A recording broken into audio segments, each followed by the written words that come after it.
nag-request yung bidder, pwede pa mag-conduct ng another na pre-bid conference.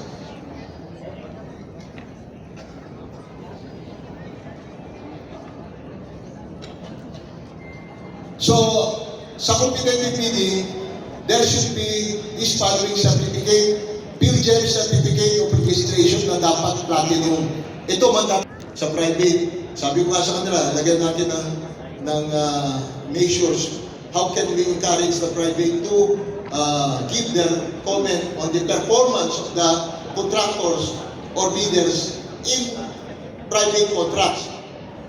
Then yung single largest completed contract SNCC, which should be 50% of the required ABC. So 50% plus yung net financial contracting capacity.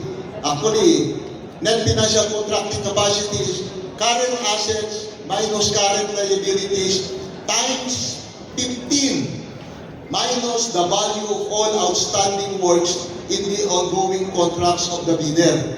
So dito, ang taas agad ng NFCC. Before yung ating NFCC, ang K-factor was 10, 15, and 20. Ngayon, in last amendment ng 9184, ginawang 15, then ngayon, kineri ng 12009. Ano ang ibig sabihin ng 10, 15, 20? Yun ang number of times yung bidder can revolve yung first bidding niya. Halimbawa, nagsimula yung kontrata ng January, tumabaho siya ng January, nakakuha siya ng payment, first payment niya, first week ng February. So, yun yung number of times pwede niyang iikot yung unang bidding niya. So, pag ang project niya is 1 year, times 10 yun yung unang 9184, times 10 yung K-factor. Pag ang project niya is more than 1 year, hanggang 1.5 years, 15. Pag ang project niya hanggang 2 years, 20. Kaya lang, na-revolve doon sa amendment, ginawa nila pare-parehas sa times 15. Kaya lang, we feel na masyadong mataas na ngayon.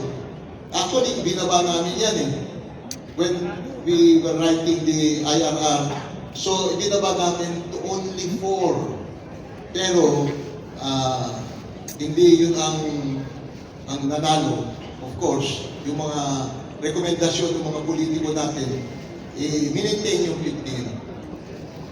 Statement specifying nationality and confirmation that the consultant is authorized, registered professional for consulting services. For consulting services, dapat pag registered professional ka, registered ka sa PRC, Professional Regulation Commission. And may authority ka from PRC na mag-practice, lalo na if you are foreigner.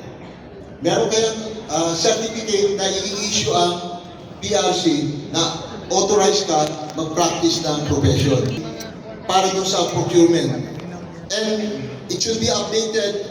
Supporting documents shall result in the automatic suspension of the bidder certificate. Pag hindi niya na i-submit yung updates noon, automatic suspension ng kanyang bidder certificate. A prospective bidder may be allowed to submit its eligibility requirement electronically with certification under oath as to the correctness of the statements made and completeness and authenticity of the documents. Nung nagkaroon tayo ng pandemic, we require ang submission of the bidding documents be done online because of pandemic nga. So, in 12009, ipinasok namin in order for us to have an anti-corruption measure. Gawin natin mandatory online ang bid submission. Documents and bid submission, mandatory online. Bakit kamo? As per my experience, doon sa Region 3, yung mga contractor doon, talagang naglalabanan sa bidding. Naglalabanan. One time, nasa Baguio ako nagre-lecture, yung bidding, yung assistant ko ang naiwan, may nangyari. Yung isang May nangyari. kontraktor namulpi May nangyari sa bed. sa bidding na competitive bidding talaga, yung labanan, tinitignan nila yung mga kalaban nila Magiging iniwan sa kung kwarto.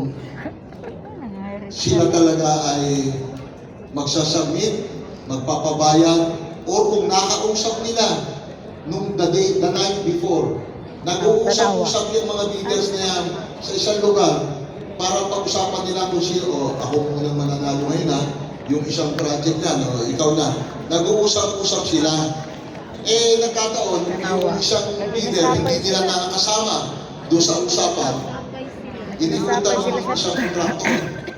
Talagang may Biglang nangyari. kinulpi, sinapak, hinabdot yung kanyang bid. Inihalis dun sa Ano labas, yung gise? di taga-salo. So, Ang mga nagkagulo doon sa meeting room. contractor sana, dili. Dili, Sabi mga ng chairman, tinawag agad sa akin, Sir, contractors pa. may nangyari. Nagulpi yung Drama isang naman leader. din. O, may nakapag-submit? Wala. O, sige. Contractors na. Mag-issue ka ng bid bulletin. Reset the bidding date plus 7 days. At ganito yan, pag nag-issue kayo ng bid bulletin, plus 7 days para doon sa resetting ng dropping ng bids. Yes, sir. Walang nakapag-bid. Drama ratong away. Na-reset plus 7 days. Yeah. Okay, pinareceive doon sa mga bidders. Sabi ngayon, may pangalawang tumawag sa akin. Iniikutan, magsasabi ka ng bid. Hindi sumasagot. Sasabi ka ng bid. Hindi sumasagot. Iniikutan siya.